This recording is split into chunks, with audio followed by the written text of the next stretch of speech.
नमस्कार, स्वागत है आपका जीवन विमर्श में।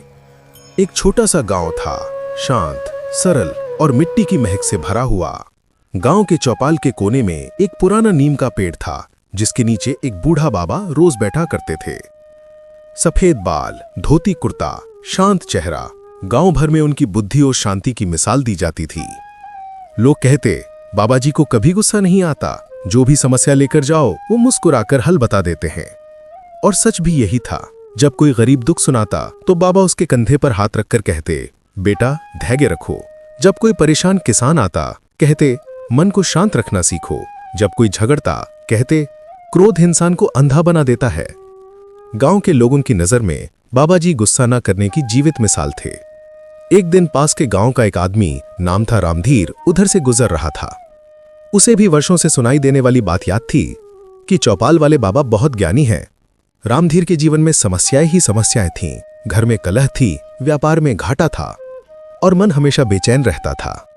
वो सोचता, काश कोई सरल सा उपाय मिल जाए जिसे जीवन सुधर जाए। वो नीम के पेड़ के नीचे पहुंचा और बाबा के पास बैठ गया।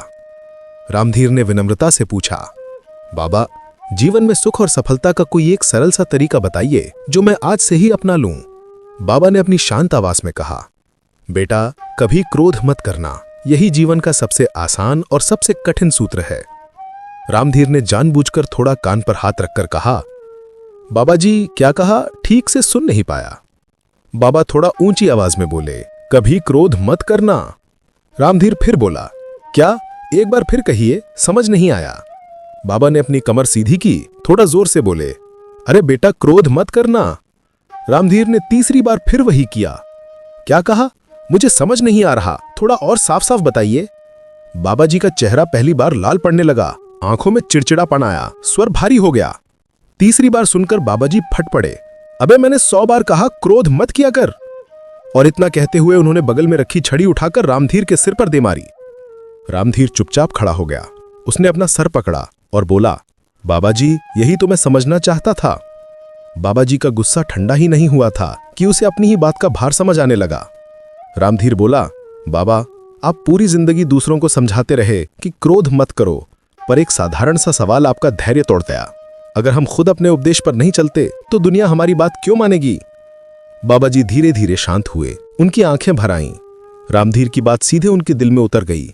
उन्होंने कांपती आवाज में कहा, बेटा, तुमने आज मुझे मेरी ही कमजोरी दिखा दी। ज्ञान देना आसान है पर उस पर चलना कठिन। आज मैंने जाना कि असली परीक्षा तब होती है जब सामने वाला हमें चिढ़ाता है, पर हम तब भी शांत रहें। दोनों चुपचाप उस पेड़ के नीचे बैठे रहे। नीम की पत्तियां हवा में हिलकर मानो वही संदेश दे रही थीं। क्रोध एक पल के लिए आता है, पर उसका असर जीवन भर रहता है। इस कहानी से हमें यह सीख मिलती है कि केवल उपदेश देना पर्याप्त नहीं होता। सबसे जरूरी यह है कि हम स्वयं उस पर अमल करें। ज्ञान का मूल्य तभी है जब वो हमारे व्यवहार में दिखाई दे।